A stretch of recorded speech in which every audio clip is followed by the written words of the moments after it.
Have you ever pondered over the fading charm of cottage industries in India, once a thriving sector of our economy? Let's take a journey back in time and delve into the history of India's cottage industries, an integral part of the nation's economic and cultural fabric.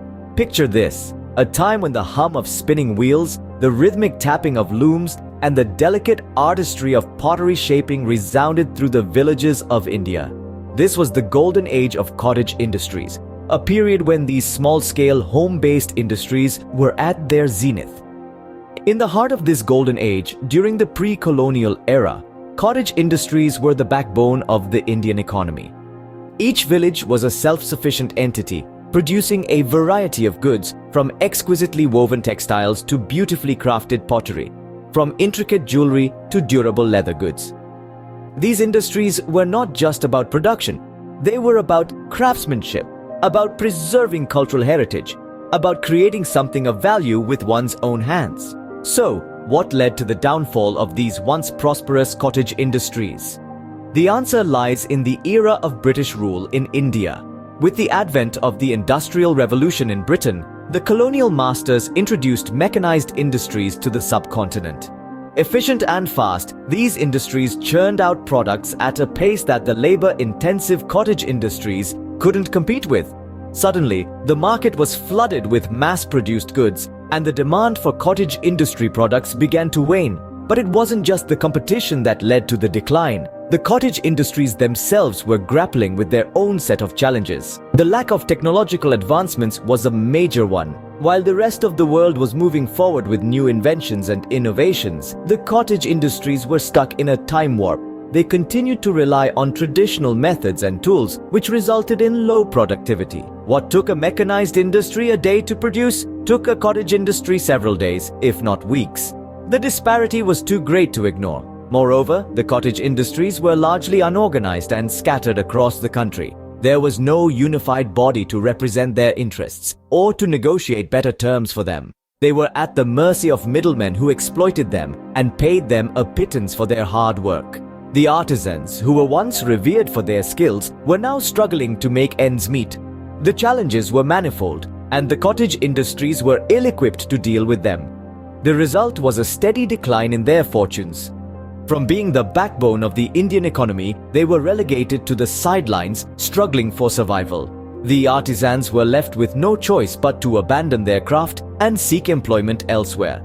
The decline was steady and noticeable, and it left a significant impact on the Indian economy. The loss of jobs, the reduction in exports, and the erosion of traditional skills were just the tip of the iceberg. The real cost, however, was far greater and more profound. But how did this decline affect the Indian economy, you might wonder? Well, imagine a beautiful hand-woven carpet, intricately designed by skilled artisans. Now imagine that carpet being replaced by a machine-made one, lacking the same level of craftsmanship. This is what happened to the cottage industries in India. As these industries declined, so did the demand for skilled artisans, leading to a massive loss of employment. This was not just a loss of jobs, but a loss of heritage and tradition. These artisans were not mere workers, but bearers of traditional skills passed down through generations. Their livelihoods were intertwined with their craft, and the decline of cottage industries meant they were left with no source of income, pushing them further into the clutches of poverty. The impact was not only felt by the individuals, but also echoed throughout the Indian economy. The contribution of cottage industries to India's gross domestic product saw a significant reduction. From being a major contributor to the economy, cottage industries dwindled to a minor player, unable to compete with the industrial sector's mass production capabilities. But the ripple effects of this decline were felt most acutely in regional economies, particularly in rural areas where cottage industries were the lifeblood of the local economy. These industries provided rural communities with a source of income and a sense of self-sufficiency. Without them, these communities were left vulnerable, dependent on an uncertain agricultural sector, or forced to migrate to urban areas in search of employment. The decline of cottage industries also led to a shift in the economic landscape of India. The focus moved away from decentralized, local production to centralized mass production.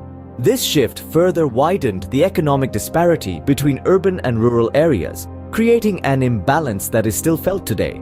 The decline of cottage industries left an indelible mark on the Indian economy.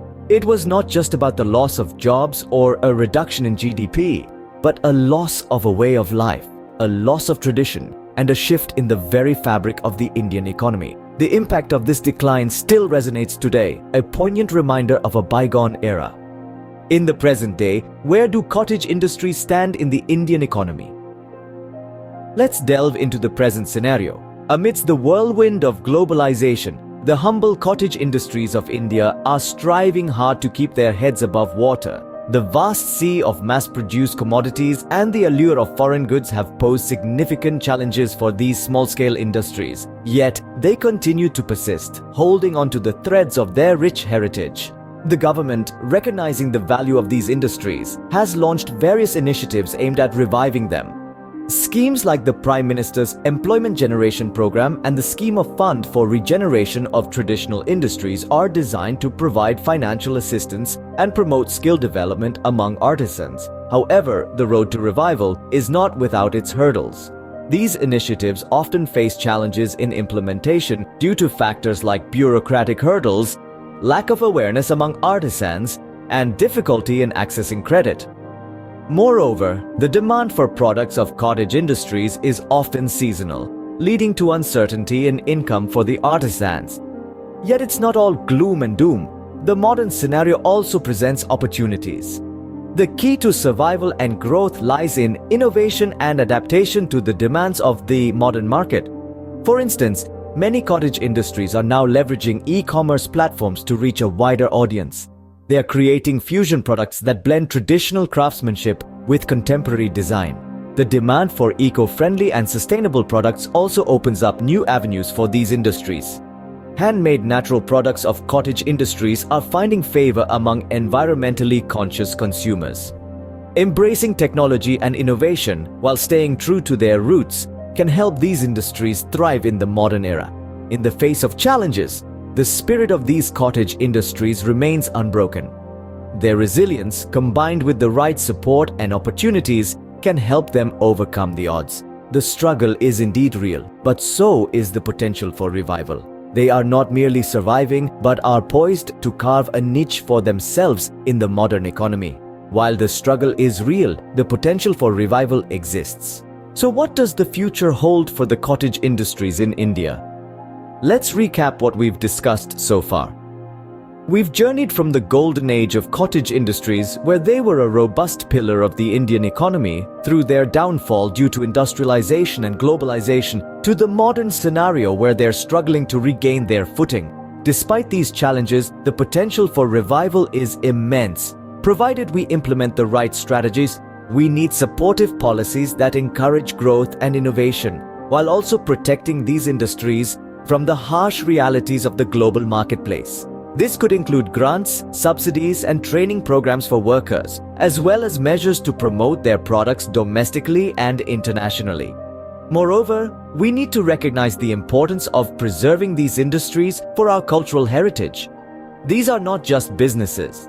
They are repositories of centuries-old traditions and skills that define our identity as a nation. The intricate designs of a Kanjivaram sari, the vibrant colors of a Rajasthani puppet, the delicate carvings of a Kashmiri walnut wood artifact. These are all treasures that need to be safeguarded for future generations. Beyond culture, cottage industries also play a crucial role in employment generation, particularly in rural and semi-urban areas. They provide livelihoods to millions of artisans and craftspersons, many of whom are women. Revitalizing these industries can lead to job creation, poverty alleviation, and economic empowerment for these communities. We must also remember the value of economic diversity.